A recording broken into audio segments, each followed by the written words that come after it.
नमस्ते, मैं भूपेंद्र शेखावत। साथियों, यह मेरा ऑफिशियल चैनल तेज खबर है, जिस पर मैं आप सभी को योजना से जुड़ी हर जरूरी और अहम खबर देता हूं। अगर आपने अभी तक हमारे इस चैनल को अभी तक सब्सक्राइब नहीं किया है तो योजना से जुड़ी हर जरूरी खबर पाने के लिए अभी तेज खबर चैनल को सब्सक्राइब करें। मेरे सभी भाइयों और बहनों, विशेष रूप से मेरे गरीब परिवारों, मजदूर साथियों, किसानों, माताओं बहनों, युवा साथियों और बुजुर्गों को मेरा सादर नमस्कार। आज मैं आप सभी के सामने एक अत्यंत महत्वपूर्ण और आपके जीवन से सीधे जुड़ा हुआ विषय लेकर उपस्थित हुआ हूं, जो हर उस व्यक्ति के लिए बेहद जरूरी है जिसका सपना है अपना खुद का पक्का घर। यह विषय है प्रधानमंत्री आवास योजना और उसकी पहली किस्त से जुड़ी महत्वपूर्ण जानकारी। मेरे भाइयों और बहनों, हम सभी जानते हैं कि हर व्यक्ति का सपना होता है कि उसका एक छोटा सा अपना घर हो, जहां वह अपने परिवार के साथ सुरक्षित और सम्मान पूर्वक जीवन जी सके। लेकिन देश में आज भी लाखों ऐसे परिवार है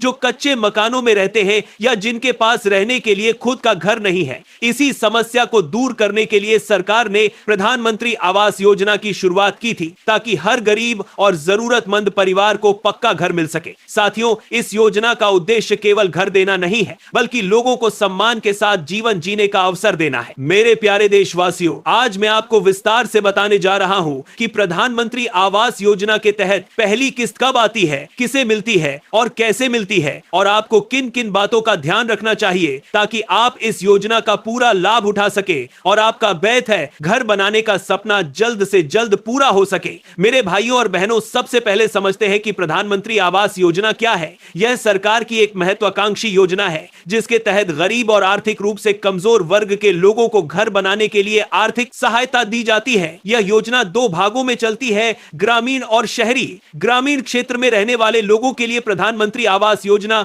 ग्रामीण लागू होती है, जबकि शहरों में रहने वाले लोगों के लिए प्रधानमंत्री आवास योजना शहरी लागू होती है। दोनों योजनाओं का उद्देश्य एक ही है, हर व्यक्ति को पक्का घर उपलब्ध कराना। साथियों, अब बात करते हैं पहली किस्त की। मेरे प्यारे देशवासियों, प्रधानमंत्री आवास योजना के तहत पूरा पैसा एक साथ नहीं दिया जाता, बल्कि इसे अलग अलग किस्तों में दिया जाता है, ताकि यह सुनिश्चित किया जा सके कि घर का निर्माण सही तरीके से हो रहा है। पहली किस्त सबसे महत्वपूर्ण होती है क्योंकि इसी से आपके घर की शुरुआत होती है। जब आपका नाम लाभार्थी सूची में आता है और आपकी सभी जांच पूरी हो जाती है, तब आपके खाते में पहली किस्त भेजी जाती है। यह राशि आमतौर पर घर की नींव डालने और शुरुआती निर्माण कार्य के लिए दी जाती है। मेरे भाइयों और बहनों, पहली किस्त की राशि अलग अलग राज्यों में थोड़ी अलग हो सकती है, लेकिन आमतौर पर यह 40,000 से 50,000 रुपए के बीच होती है। कुछ जगहों पर यह राशि इससे अधिक भी हो सकती है। यह पूरी तरह राज्य सरकार और योजना के प्रकार पर निर्भर करता है। साथियों, अब बात करते हैं कि पहली किस्त पाने के लिए क्या शर्तें होती हैं। सबसे पहले आपका नाम लाभार्थी सूची में होना चाहिए। इसके बाद आपके पास जरूरी दस्तावेज होने चाहिए, जैसे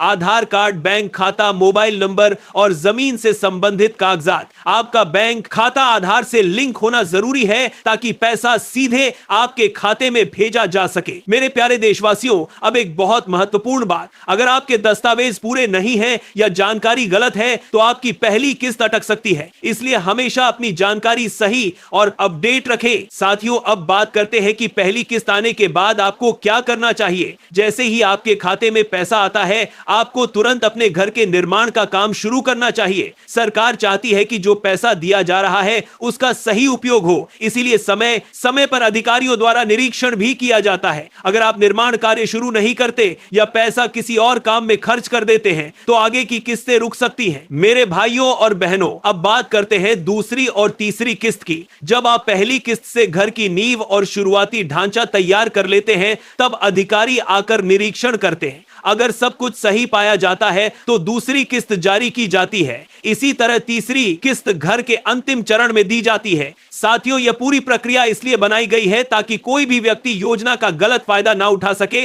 और हर लाभार्थी को सही तरीके से घर मिल सके। मेरे प्यारे देशवासियों, अब बात करते हैं कुछ जरूरी सावधानियों की। कभी भी किसी दलाल या बिचौलिए के चक्कर में ना पड़े। सरकार इस योजना के तहत सीधे आपके खाते में पैसा भेजती है। अगर कोई आपसे पैसा मांगता है या यह कहता है कि वह आपकी किस्त जल्दी दिलवा देगा तो तुरंत सावधान हो जाएं। ऐसे लोगों से दूर रहे और इसकी तत्तर को सभी संबंधित शिकायत संबंधित अधिकारियों से करें। साथियों, अब बात करते हैं एक और महत्वपूर्ण पहलू की। कई लोग यह शिकायत करते हैं कि उनकी पहली किस्त अभी तक नहीं आई। अगर आपके साथ भी ऐसा है तो सबसे पहले अपनी लाभार्थी स्थिति जांचें। आप ऑनलाइन पोर्टल के माध्यम से अपना नाम और स्थिति देख सकते हैं और कार्ड के साथ देखने के लिए 2 रुख करते हैं। ये सबसे तारीफ करते हैं कि आप लाभार्थी स्थिति जांचें। अगर वहां कोई समस्या दिखती है तो अपने ग्राम पंचायत या नगर पालिका कार्यालय में संपर्क करें। मेरे भाइयों और बहनों, आज के समय में सरकार ने पूरी प्रक्रिया को डिजिटल और पारदर्शी बना दिया है। साथियों, प्रधानमंत्री आवास योजना केवल एक योजना नहीं है, यह गरीबों के सपनों को पूरा करने का माध्यम है। यह उन लोगों के लिए उम्मीद की किरण है जो सालों से अपने घर का सपना देख रहे थे। सरकार आपके साथ है और यह योजना आपके सपनों को साकार करने के लिए ही बनाई गई है। इसी विश्वास और उम्मीद के साथ मैं अपनी बात समाप्त करता हूं। आप सभी का बहुत बहुत धन्यवाद। जय हिंद।